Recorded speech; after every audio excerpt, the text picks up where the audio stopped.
A person can lose their edge without realizing it, not because life broke them, because comfort convinced them they were fine. And by the time they see the damage, they've already learned how to live without themselves. They call it maturity, they call it balance. But deep down, they remember who they were before they lowered the volume. And even if they never say it out loud, something inside knows they stepped off the path a long time ago. This isn't about dramatic failure. It's quiet, subtle, it creeps in. The job isn't terrible, it's manageable. Relationships aren't toxic, just predictable. Days pass without incident or excitement, just a steady rhythm of existence. Slowly, purpose gets replaced by habit. Days become checklists instead of opportunities.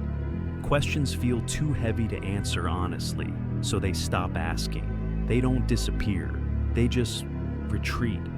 No one notices because they still smile, still show up, still do what's expected. From the outside, nothing has changed, but inside, they've stopped believing in anything that used to matter. It's not burnout, it's not depression, it's the emptiness left when they settle into a life built on quiet compromises. They stop taking risks, they stop dreaming, they settle for safe because safe doesn't disappoint. They think they're being responsible, choosing stability over stress. But every safe choice buries something vital, not immediately, just slowly enough that they barely feel it. By the time they realize it, they're years deep into a life that stopped feeling like theirs. The truth feels sharp when they let themselves look at it. Not because they chose wrong, but because they stopped choosing altogether. They let life decide for them. Comfort, routine, expectation, and they quietly convinced themselves that this was the best they could do. It wasn't about giving up. It was about quietly accepting less. Now they're here, not miserable, not happy, just numb enough to keep moving without questioning. It's a subtle betrayal of self, of potential, of truth.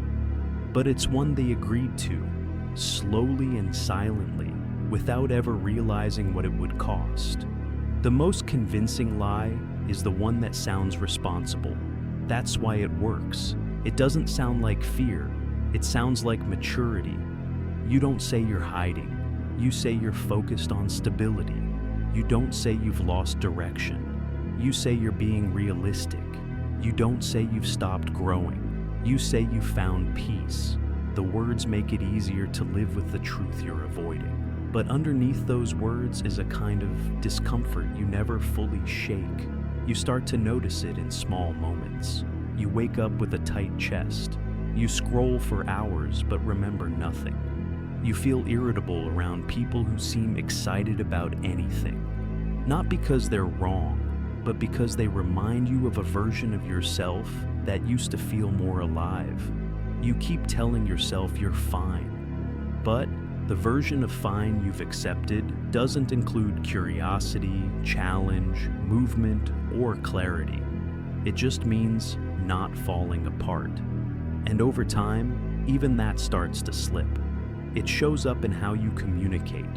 You say less than you mean. You avoid depth. You give people the polished version of your thoughts because it's easier than dealing with what you really feel. It shows up in how you move through the day. You complete tasks without any connection to why they matter. You feel accomplished by finishing things, but empty when it's all done. It shows up in how you think. You stop imagining anything new. You don't dream, not because you don't want to, but because even imagining something different makes you feel tired. That tiredness is not a lack of energy. It's the weight of living disconnected from yourself. But it's hard to see clearly when the outside looks fine. You don't have a breakdown. You don't hit some dramatic low. You just gradually lose the parts of yourself that made you feel like someone you respected. And that's the cost. Not failure, not disaster, just the slow erosion of self-respect. the feeling that your life doesn't reflect your mind, your values, or your potential. And you no longer have the energy to do anything about it. So you keep moving. You meet your deadlines. You keep things in order. You talk to people the same way you always have. But deep down, you know something is off. Not broken, just false. You're not where you're supposed to be. And even if you can't name what's missing, you feel its absence every single day. This is the quiet tension that builds when you stop being honest with yourself. It's not the life you hate, it's the one you pretend is enough. And the longer you maintain it, the more convincing the lie becomes. Not just to others, but to you. You start calling the numbness balance. You call the lack of desire discipline. You start to confuse survival with success.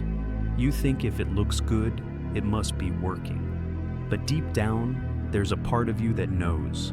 You didn't come this far just to tolerate yourself. At some point, the pretending stops working. You still say the same things. Still act like you've got it handled. Still play it cool around people who might ask real questions. But there's no energy left in the performance. It becomes harder to fake conviction, harder to laugh when you don't mean it, harder to talk about plans you no longer believe you'll follow through on. You start to pull back. Not from others, from yourself. The gap between what you say and what you feel grows wider.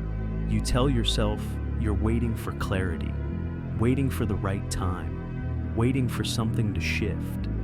But nothing will, not on its own. Because the life you've built protects the lie. You've made things comfortable, predictable. You don't have to confront much. You don't have to risk much. You don't have to face what it might mean to want more, and admit you've been living below it. The cost of honesty feels high. It means rethinking what you've been calling peace. It means facing the parts of you that stopped trying. It means opening the door to disappointment again. Because once you tell the truth, you can't unsee it. But this is the turning point, not the dramatic kind, the kind that creeps in, quiet, still.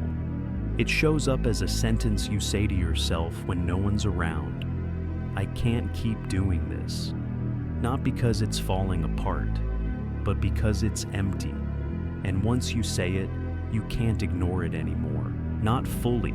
That's where change starts. Not with a new plan, not with motivation, with honesty. You don't need a breakthrough. You don't need to destroy your life. You need to stop lying about how this version of it is working for you. That doesn't mean quitting everything. It doesn't mean turning your life inside out overnight. It means re-entering it, fully, clearly. It means pulling your focus back from appearances and asking harder questions. Am I proud of how I move through the world? Am I becoming someone I would trust?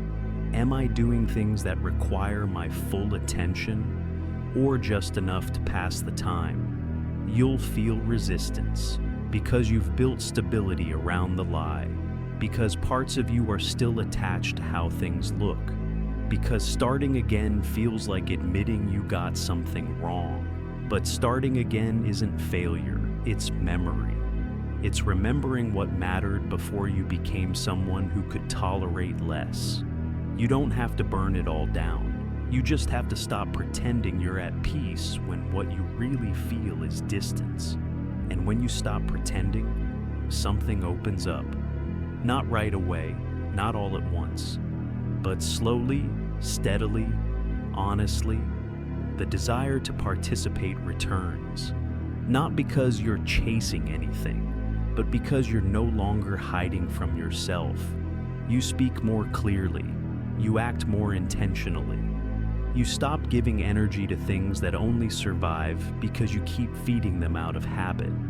People notice. They might not say anything, but they feel it. You're different now, not louder, just more present. And you'll know. Because the things that used to drain you no longer get your attention. Because the things that felt heavy feel smaller. because you start to believe your own words again. That's the shift. Not a perfect life, a returned sense of self-respect. That's what this was always about. Not the job, not the routine, not the external markers of success. It was always about whether you were still choosing your life or just maintaining it. If the answer is maintenance, it's time to stop lying. Because deep down, you didn't build this life to hide in it. You built it to become someone real.